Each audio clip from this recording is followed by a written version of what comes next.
was 9 years old, the moratorium on the death penalty was lifted. And I can remember vividly when this occurred, and it had a profound, lifelong effect on me. I remember thinking about not why they were on death row, but how did they get there, and who was there to help them. And it was at this point that really the trajectory of my life completely changed. While my friends were playing with Barbies, I was watching Birdman from Alcatraz.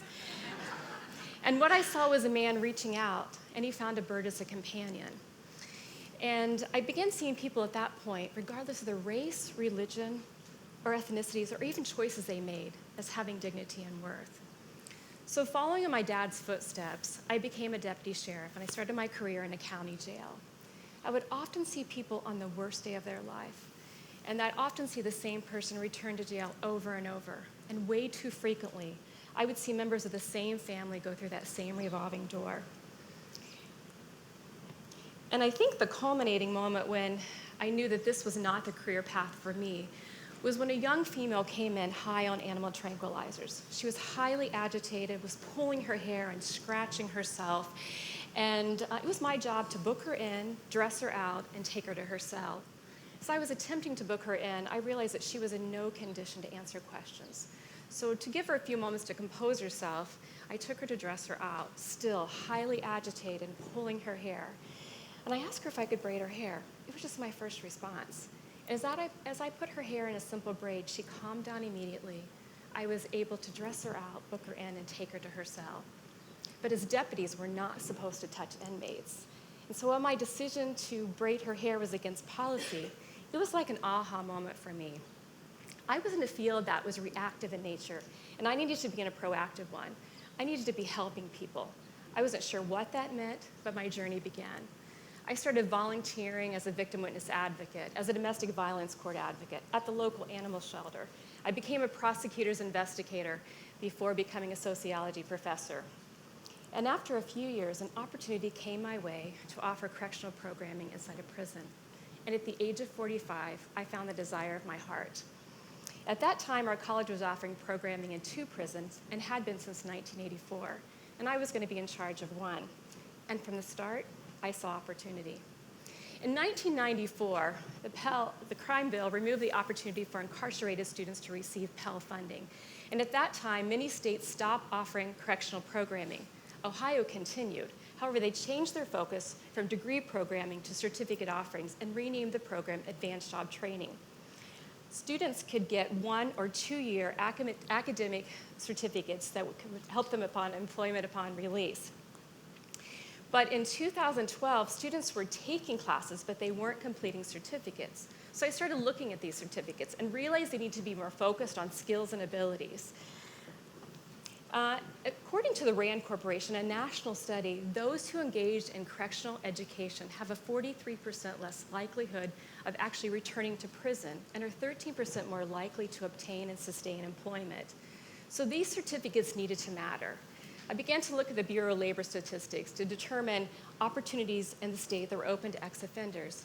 And certificates such as culinary management, chemical dependency counseling, agribusiness, entrepreneurship, business foundation, and others were created. In 2012, we had 3 employment-based academic certificates. We now have 24. And in 2013, our students started completing certificates. The first year, we served 240 students, and they completed 60 certificates. Last year, our students completed 1,979 employment-based academic certificates.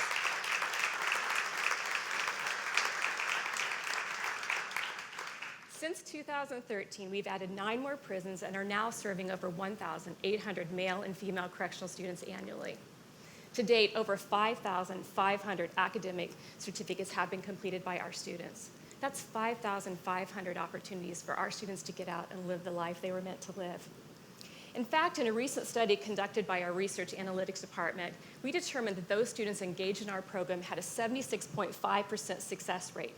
63.1% got out and obtained post-release employment. 13.4% obtained a post-release credential, either a certificate or degree. And so many of our students come from a cycle of incarceration, poverty, substandard education, and addiction.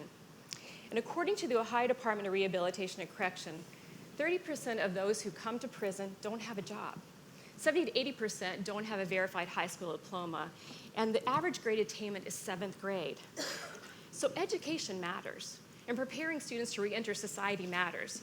With each level of education obtained, recidivism actually decreases. Now, some may argue that those who go to prison shouldn't be able to get a free college education, but here are the raw numbers. It costs about $25,000 annually to incarcerate a student or an inmate. It costs about $2,000 to educate. That's a $23,000 cost savings for every inmate served, or a cumulative savings over $28 million for all students enrolled in our program. It makes moral sense, and it makes fiscal sense. As part of my job, I have the opportunity of getting to know our students, and I'd like to share January's story with you. January went to prison on 3 different occasions due to offenses related to her addiction, and the last time she went to prison, she was pregnant. After giving birth, she was only able to spend a few days with her daughter, and she sent her home to be raised by her mother and her grandmother. Then just a short time later, her mom died, and it was at this point that she realized that she needed to make some changes, and enough was enough. 3 days later, she enrolled in our program. And when she was released from prison, she had completed the academic credentials to become a chemical dependency assistant. Upon release, she continued her education, and last spring, she graduated with an associate's degree in addiction studies. The next day, she started a full-time job as a chemical dependency counselor. In fact, they created that position for her at the internship that she had participated in. January experienced trauma, incarceration, and loss, but education was the catalyst for change in her life. January has hope and opportunity because of education, and she's an example of a returning citizen that is prepared to meet the needs in a growing and a struggling labor market. She is skilled, she is trained, and she is transformed. And because of education, she has the opportunity to get out and live the life she was meant to live. So when you encounter someone who's recently been released from prison,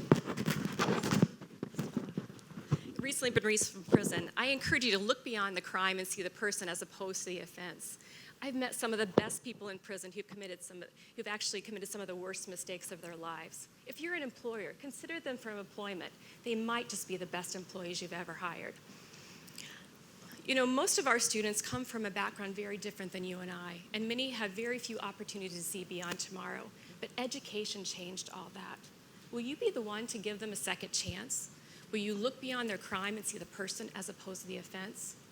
You know, when we meet each other, we often ask, what do you do for a living? Returning citizens get asked, what did you do? Or why did you go to prison? And while I'm not saying that it doesn't matter, what I am saying is that each person is way more than the worst thing they've ever done. So look beyond the offense and see the person. Help them live the life they were meant to live. I can promise you that you won't regret it.